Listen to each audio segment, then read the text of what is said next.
Okay. Okay Gayatri గారు. జయరామ్ గారు మీరేమంటారు? టీడీపీ అధినేత చేసినటువంటి ఆరోపణలు కావచ్చు, వాటికి వైసీపీ ఇస్తున్నటువంటి కౌంటర్ కావచ్చు. నిజంగా ఉత్తరాంధ్ర ఎవరి హయాంలో అభివృద్ధి చెందింది? ఎవరి హయాంలో ఉత్తరాంధ్ర నాశనమైందంటారు? అసలు మీ పార్టీ వ్యూస్ ఏంటి ఉత్తరాంధ్రకు సంబంధించి?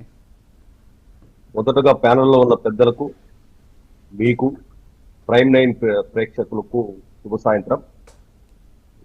మొదటగా ఆలోచించిన విషయం ఏంటంటే, ఈరోజు ఈ ప్రభుత్వం అధికారంలోకి వచ్చిన తర్వాత రాష్ట్ర వ్యాప్తంగా నాట్ ఓన్లీ ఉత్తరాంధ్ర ప్రతి చోట కబ్జాలు, దౌర్జన్యాలు, దోపిడీలకు గురవుతున్న మాట వాస్తవం.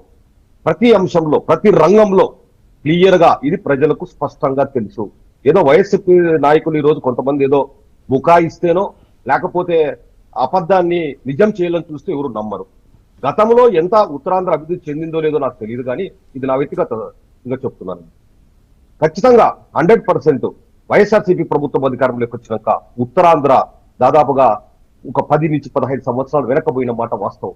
అసలు బొత్తా గారిని మనం అడగాలి. అయ్యా, బొత్త సత్యనారాయణ గారు దాదాపుగా మీరు మీ కుటుంబం 20 ఏళ్ళ నుంచి రాజకీయంలో ఉన్నారు, మినిస్టర్లుగా చేశారు. ఈ రోజు మనం చూసాం, ఈ రోజు కూడా అధికారంలోనే ఉన్నారు. శ్రీకాకుళం కావచ్చు, విజయనగరం కావచ్చు, వైజాగ్ కానీ ఎంత డెవలప్ అయింది. మీరు ఎందుకు చేయలేకపోయినారు? మీరు, మీ కుటుంబ సభ్యులు, మీ ఆస్తులు ఎంత, మీరు చేస్తున్న వ్యాపారాలు ఏంటి, మీ బినామీ వ్యాపారాలు ఏంటి? ఫస్ట్ బొత్త సత్యనారాయణ గారు వీళ్ళు సమాధానం చెప్పిన తర్వాత చంద్రబాబు నాయుడు గారు అడగచ్చు.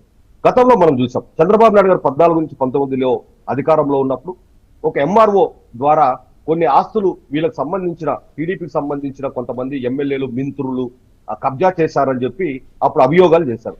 ఈ ప్రభుత్వం అధికారంలోకి వచ్చినాక ఈ 5 ఏళ్లలో అంటే 19 నుంచి 24 వరకు ఎందుకు దానిపైన ఎంక్వైరీ చేయలేకపోయినారు? ఎందుకు ఎవరైతే భూములు కబ్జా చేశారో వాళ్ళు శిక్షించలేకపోయినారు? కానీ స్పష్టంగా అర్థమవుతుంది ఏమంటే, ఈ ప్రభుత్వం అధికారంలోకి వచ్చినాక 3 రాజధానుల పేరుతో వైజాగ్ లోకి వెళ్ళి అక్కడ ఈవెన్ స్వయానా భారతిరెడ్డి గారు మన పత్రికా మీడియా ఛానల్లో చూసాం, ఒక ప్యాలెస్ ను కూడా ఆక్రమించుకుంటే క్రమం, బెదిరించి భయపెట్టి లాగుకుంటే క్రమం చేసింది వాస్తవం కాదా? దీనికి సమాధానం బొత్త సత్యనారాయణ చెప్తారా, భారతిరెడ్డి గారు చెప్తారా, లేదా జగన్మోహన్ రెడ్డి గారు చెప్తారా? చెప్పి తీరాలి సమాధానం. ఇంకా ఇటువంటి అనేక అంశాలు ఈరోజు మనం చూసాం. అనేకమైన ఈరోజు టైటిల్ యాక్ట్ తెచ్చి వీళ్ళు అక్కడ ఏదైతే వీళ్ళు భూములు కబ్జాలు, దౌర్జన్యాలు, దోపిడీలకు గురైందో ఆ భూముల్లో రోడ్లు వేసుకుంటున్నారు. కోర్టుకు పవర్ తీసేసి, ఇంజక్షన్ పవర్ తీసేసి ఈరోజు అక్కడ వాళ్ళ భూముల్లోకి 4 వేలు నిర్మించుకుంటున్న క్రమం మనం చూస్తున్నాం. రుషికొండ అంశం కావచ్చు, ఇంకా ఎన్ని అంశాలు చెప్పాలి, ఎన్నని చెప్పాలి? ఒకటా రెండా? స్వయాన వైజాగ్ లో ఉన్నటువంటి వాళ్ళ మినిస్టర్ సత్యనారాయణ గారు కూడా బేబీ అయినా వాళ్ళ భార్యని, పిల్లల్ని బెదిరించి భయపెట్టి అక్కడ చేస్తే కనీసం ఒక స్వయాన జయరామ్ గారు గాయత్రి గారు మాట్లాడినా మీరు మాట్లాడినా ఋషికొండ అంశాన్ని ప్రధానంగా లేవనెత్తుతున్నారు. ఏంటి ఋషికొండ విషయంలో వైసీపీ వాదన కూడా చాలా క్లియర్ కట్ గా చెప్తుంది కదా.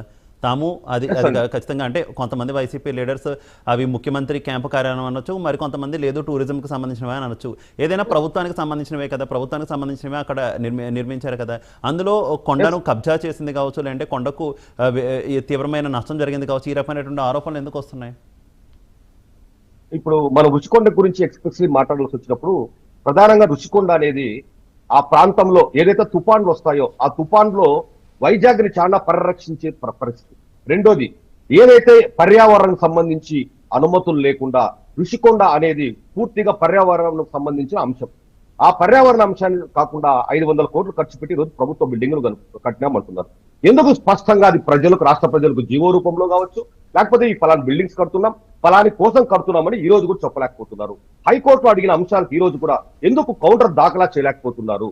ఎందుకు ఇది అసలు ఎందుకు కట్టారు? అవి ఈ రోజు కూడా చెప్తున్నారా? ఒక రోజు టూరిస్ట్ ప్లేస్ అంటారు, ఒక రోజు టూరిజం కోసం అంటారు, ఒక రోజు లేదు మేము ఏది మన అధికార నివాసం అంటారు, ఒక తూరి లేదు, ఒక తూరి వీళ్ళు చెప్తుంది రకరకాల ఆన్సర్లు. కోర్టుకు ఇంతవరకు స్పష్టత తెలియదు. ప్రజలకు ఎందుకు జీవో 500 కోట్లు ఖర్చు పెట్టిన ప్రజాధనాన్ని దుర్వినియోగం చేసినాక ఎందుకు చెప్పట్లేదు?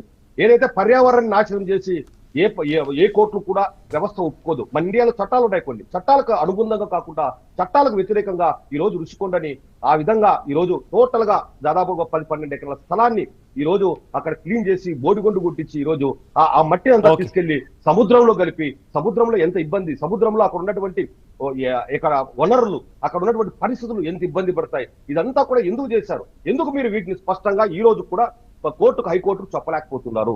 అసలు పర్యావరణాన్ని మీరు పరిరక్షించాల్సింది పోయి పర్యావరణ విధ్వంసాన్ని చేస్తాం, దోచుకుంటాం వనరులు. నాటో రుషికొండండి, అనంతపురం జిల్లా మా జిల్లా నుంచి తీసుకుంటే కొండలు ఒకట్లే వంటి తవ్వేశారు, మొత్తం అంతా మట్టిని తినేశారండి. భూ బకాసురులండి వీళ్ళు.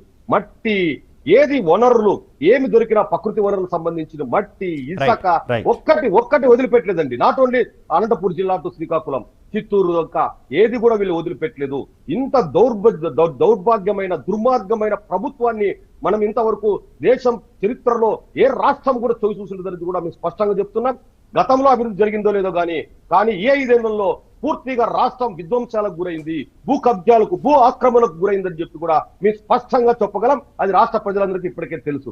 ఈ వైఎస్ఆర్సీపీ నాయకులు లేకపోతే జగన్మోహన్ రెడ్డి గారు లేకపోతే వాళ్ళ త్రైముఖ నలుగురు వాళ్ళు వచ్చి అబద్ధాల్లోనో లేకపోతే కల్లిబొల్లి మాటలో, మాయం మాటలో, లేకపోతే సానుభూతి వ్యక్తపరిచి చెప్పే మాటలు ఇంకా రాష్ట్ర ప్రజల్లో మనం నమ్మే పరిస్థితులు లేరని కూడా మేము చెప్పగలం. ఈ 5 ఏళ్లలో రాష్ట్రం